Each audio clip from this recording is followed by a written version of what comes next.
ไม่สูงค่ะเมื่อได้เป็นวันที่2เดือนธันวาคมที่7ปี2026ในตอนในข่าวสายหมอของมีข่าว2ตอนได้มาเปิ้นเผาค่ะตอนที่1ได้เป็นเปิงเป็นที่เมืองแขแทงตอน1ซ้ำเป็นที่เมืองอินเดียไหนค่ะอ่อนตั้งเปิ้นได้ก่อเฮาคามาถ่อมด้วยข่าวเงาลองตั้งเปิงเป็นที่เมืองแขอ่อนตั้งค่ะก้นวานเขาลาดว่า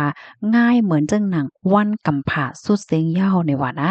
เปิงเป็นล่มเลี่ยงหลงเกิดขึ้นตีเว้งอวินเฉิงเว้งหลงซานซีเมืองแขค่ะในก็เฮ็ดให้ก้นหวานก้นเมืองค่ะเนาะอ่อนกันตื่นตาตื่นใจเสียก็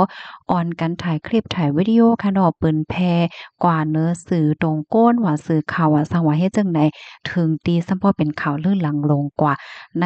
ออนไลน์ว่าสังว่าจังไดนั่นค่ะน่ะเนาะ เปิงเป็นมันในได้โกในล่มเลี่ยงหลงปอกกำไนค่ะมันไหลพัดเอาโคของอันง่ายเหมือนจังหนังแผ่นโฟมสีขาวเนี่ยตั้งนำตั้งหลายปิวไว้อยู่เนอตองฟ้าถึงดีต้วยเนี่ยง่ายเหมือนจังหนังว่าโมยโตกก้วยกะว่าซ้ำเป็นข้าวฮ้อนใหม่เฮ็ดให้ข้าวย้อนก็เปิงหังและมันทำเป็นจังไหนล่ะในเนาะเฮาค่ะมาต้วยเนี่ยค่ะพ่อยามมื้อเหลียวในติเวงอวินเชิงเนี่ยค่ะนะฟิงฟ้าแน่มันค้อนไม้นั่นน่ะเนาะฝ่ายหนึ่งก็ซ้ำยาลมเลี่ยงหลงลมเนี่ยมันเคียงน่ะอาลาเฮ็ดจังได๋คะอันเป็นปิวไว้อยู่เหนือท้องฟ้าเท่านั้นซ้ำลูกดินไหลมาหลาเนี่ยจึงเพชรซ้ำว่าก้นวันก้นเมืองละลายก่อค่ะเนาะเบิดแต่มันได้ก่อวนว่ามันเป็นโฟมอันลงมาที่เปิ้นที่ก่อสร้างว่าซังว่าจังไหนเนาะ อันนั้นก็เปิ้นตีเสร็จที่5อันนั้นก็เป็นยุกยาก5ว่าจังไหนเนาะก็น่าว่าตั้งฝ่ายผู้มีปนพรเขาเนี่ยก็ไล่กดท่าเดียวก็โคบทบหันว่าอันแต่มันยาวนั้นไหนมันเป็นเปิงเป็นสภาวะอันลูกมาดีปางหลายเก๋อวินเฉิงจังไหนคะย้อนก็บ่ว่าน้ำหนักมันแน่มันเหมาค่ะเนาะอันเป็นป่นปกเก๋อจังไหนคะเนาะฝ่ายหนึ่งแหน่ร่มเนี่ยก็มาทำเฮียงน่ะ อาลาเฮ็ดจั่งใดเหี่ยวก็จั่งพัดเอา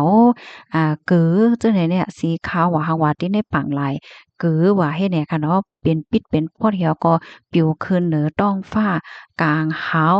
ถึงตีซัมปอเต็มวันเต็มเมืองก็เสียงจึงเฮาหันติในแคบหางในเหย้าเนี่ยค่ะกำในหลายๆก็ได้มีความถามค่ะเนาะว่าจ่องมันซ้ำลิโกลิกากจ่องมันเตอเคิกไปอยู่หลีหือใดตั้งฝ่ายผู้มีปนพรเขากดทัดด้วยเหี่ยวก็ไลโฮว่า อันปิวว่าอยู่จังไหนได้มันเป็นสภาวะก้อยมันเป็นแฮทาเฮ็ดจังได๋ค่ะมันมีพรตุ้มยอนต่อมนุษย์สากลเฮาค่ะและมีหลวงเตื้อเคิกต่อสภาวะสิ่งแวดล้อมเฮ็ดจังได๋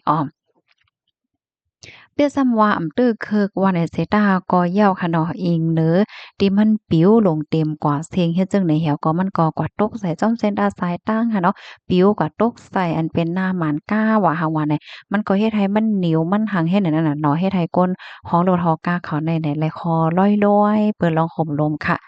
ข้าวยำสึกบ้านไหนอันเป็นอันปุ้นปกเก๋อว่าหางว่าจังได๋เนี่ยค่ะนะมันเนี่ยก็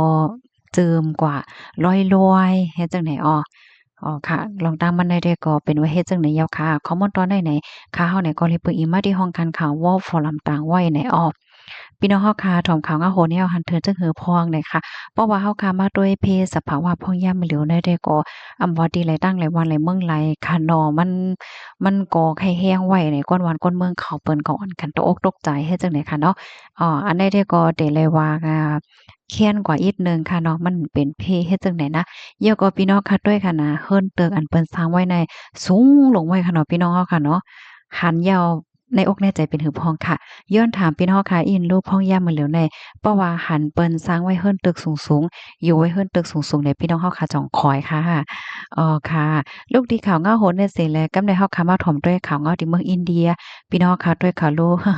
กาเนี่ยก็อะโลยน้ำจมค่ะเนาะจมน้ำเฮ็ดจังได๋ฝนตกเนี่ยค่ะว่านั้น เมื่อวันที่1เดือนธันวาคมที่7ปี2026ได้มีข่าวงาออกมาว่าไลเกิดขึ้นเปิงเป็นฝนลงตกเดตกหวาในเมืองมหาราฐะเมืองอินเดียค่ะอิงเนอฝนตกหนักตกหนำตกหาวแห้งแน่เสียวก็เฮ็ดให้น้ำท่วมไหลเข้าท่วมละลายปื้นตีตีใน เวงมุมไบว่ะเจ้าไหนเนี่ยค่ะออกถึงทีตึกคึกดอกโหลดกาว่ะเส้นทางสายต่างว่ะจังหนังเฮาหันติได้แคบหางในเหย้าเนี่ยค่ะเนาะโอ้พี่น้องเฮาค่ะวนด้วยคะโลว่ากาอันติญาณำทมจังไหนในจอกเดจังเอามาใจตื้อขึ้นค่ะเนาะภายไลมีตัวทบพองค่ะลองนำทมกาว่ะสังว่าให้แหน่มันก็โทมบ้าเคิงจากมันว่าสังว่าให้แหน่เนาะค่ะค่ะได้ย้อนเอาแคบหางอันได้แหน่เฮกำได้ค่ะได้ออนเอาพี่น้องเฮาเขามาถ่อมด้วย คันค่ำแล้วก็คันแลกเงินในวันมื้อใดเด้อค่ะเนาะเฮามาถ่อมด้วยคันค่ำที่ในเมืองไทยอ่อนต่างค่ะค่ำแตงเพราะว่าเฮาค่ะมีสิขวักขาย1 วัดในเดขายรายการหือน้อหน่อยเนาะแล้วก็คันค่ำที่ในเมืองใดเมืองโฮมตุ่มค่ะลูกกะหือหน่อยเนาะเฮามาด้วยคันค่ำเมืองไทยอ่อนต่างค่ะค่ำแตงเพราะว่าเฮาค่ะมีสิกว่าขาย1 วัดในเดขายละอยู่62,650เพราะว่าก็ซื้อซ้ำได้เลยเป็นอยู่62,850คำหางเคิงเพราะว่าเฮาค่ะมีสิกว่าขาย1 วัดในเดขายละอยู่61,398เพราะว่ากว่าซื้อซ้ำได้เลยเป็นอยู่63,650นี่ออกก็ได้เฮาค่ะมาถ่อมด้วยขันค่ำในเมืองใต้เมืองโฮมตุ่มค่ะค่ำเซียนปานเก่าค่ำแตงเพราะว่าเฮาค่ะมีสิกว่าขาย1แก๊ปในเดขายละอยู่9,420,000เพราะว่าเฮาค่ะกว่าซื้อซ้ำได้เลยเป็นอยู่9,520,000เพราะว่าเป็นค่ำหางเคิงเนาะเฮาค่ะมีสิกว่าขาย1แก๊ปในเดขายละอยู่8,860,000เพราะว่ากว่าซื้อซ้ำได้เลยเป็นอยู่8,960,000ค่ะคำเซียนปานใหม่เนาะคำแตงเพราะว่าเฮาค่ะมีสิกว่าขาย1แก๊ปในเดขายละอยู่9,260,000เพราะว่ากว่าซื้อซ้ำได้เลยเป็นอยู่9,360,000คำหางเคิงเพราะว่าเฮาค่ะมีสิกว่าขาย1แก๊ปในเดขายละอยู่8,710,000เพราะว่ากว่าซื้อซ้ำได้เลยเป็นอยู่8,810,000ว่าเฮ็ดจังได๋อ้อกำในเฮาค่ะมาถ่อมด้วยขันแลกเงินค่ะเพราะว่าเฮาค่ะเอาเงินนอกเมืองเสแลกเงินมา$1ในเดแลกละอยู่4.3 บาท 301 ยูโรแลกละ4.9 บาท$1สิงคโปร์แลกละ3.2 บาท 501 หยวนแลกละ6 บาท 32$1ออสเตรเลียแลกละอยู่2.9 บาท 58ค่ะเพราะว่าเอาเงินมานเสแลกเงินนอกเมืองค่ะเนาะ$1อเมริกันในเดแลกปันอยู่4 ปากปลาย10ค่ะ1 ยูโรแลกปันอยู่5 ปลาย25$1สิงคโปร์แลกปัน3.3 บาท 501 หยวนแลกปันอยู่6 บาท